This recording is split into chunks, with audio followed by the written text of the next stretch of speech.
Voici les 3 clés que 10% des graphistes ont compris et que 90% des graphistes n'ont pas encore compris.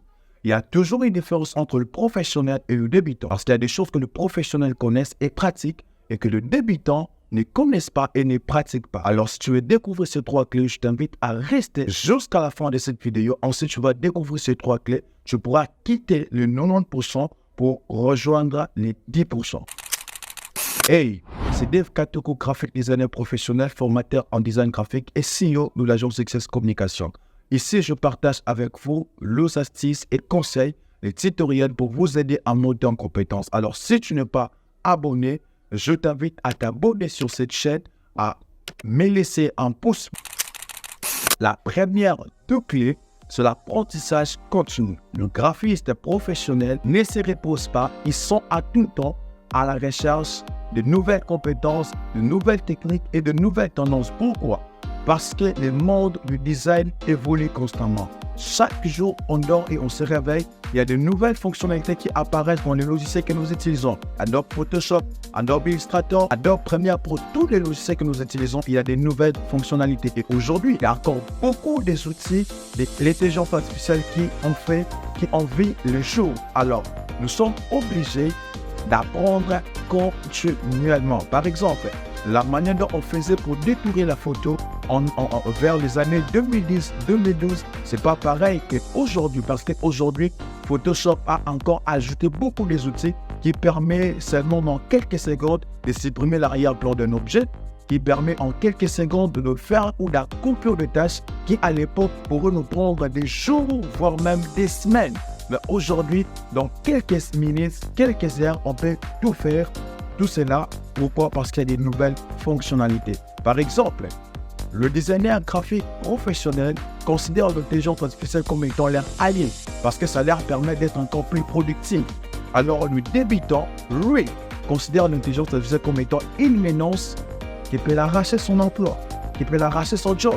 Alors que s'il apprend continuellement, il va comprendre que l'intelligence artificielle n'est pas une menace, mais plutôt son allié qui va lui permettre d'être encore plus productif.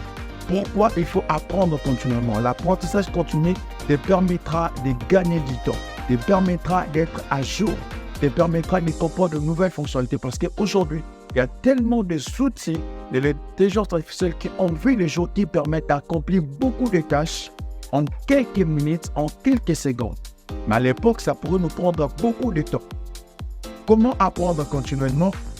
Il faut participer dans des formations, suivre des formations, suivre des tutoriels, acheter des formations, lire des blogs. C'est très important de rester à jour.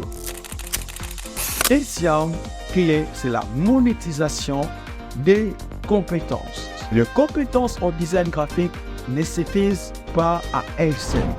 Il est crucial et très important d'apprendre à monétiser ses compétences. Parce que les compétences en design graphique ne payera pas les factures, n'achètera pas à manger. Mais par contre, l'argent généré grâce à vos compétences en design graphique achètera à manger et payera les factures. Lorsque je parle d'apprendre à monétiser ses compétences, je parle également de comment fixer ses tarifs, de comment négocier avec les clients, de comment trouver les clients et vendre ses services. C'est très important. Et ça, le professionnel l'a très bien compris. Il est très important d'apprendre à monétiser tes compétences. D'ailleurs, j'ai créé une formation dans laquelle je t'apprends de A à Z comment trouver des clients quand tu es freelance et comment vivre des designs graphiques. Et dans cette formation, je te dévoile et je te révèle toutes les techniques que je mets en place et que j'utilise aujourd'hui pour trouver des clients, pour vendre mes services et vivre du design graphique. Si tu es intéressé, laisse-moi un message en commentaire. Je prendrai le temps de t'envoyer le lien. Enfin, la troisième et la dernière clé, c'est la persévérance et le travail acharné. Il faut travailler dur et persévérer. Devenir un professionnel en design graphique ne se fait pas en quelques mois. Parce que la maîtrise du design graphique prend le temps. Parce que la maîtrise du design graphique demande beaucoup de temps, beaucoup de pratique et beaucoup de patience. Les personnes que nous admirons aujourd'hui, les personnes que nous envions aujourd'hui, Ces personnes ont des années, voire même des décennies de travail derrière elles. Par contre, parmi les 3 clés, je parlais de l'apprentissage continu, la monétisation de ses compétences et la persévérance et le travail acharné. Et si tu as aimé cette vidéo, n'hésite pas à les liker, à commenter, à partager. On se retrouve à la prochaine vidéo.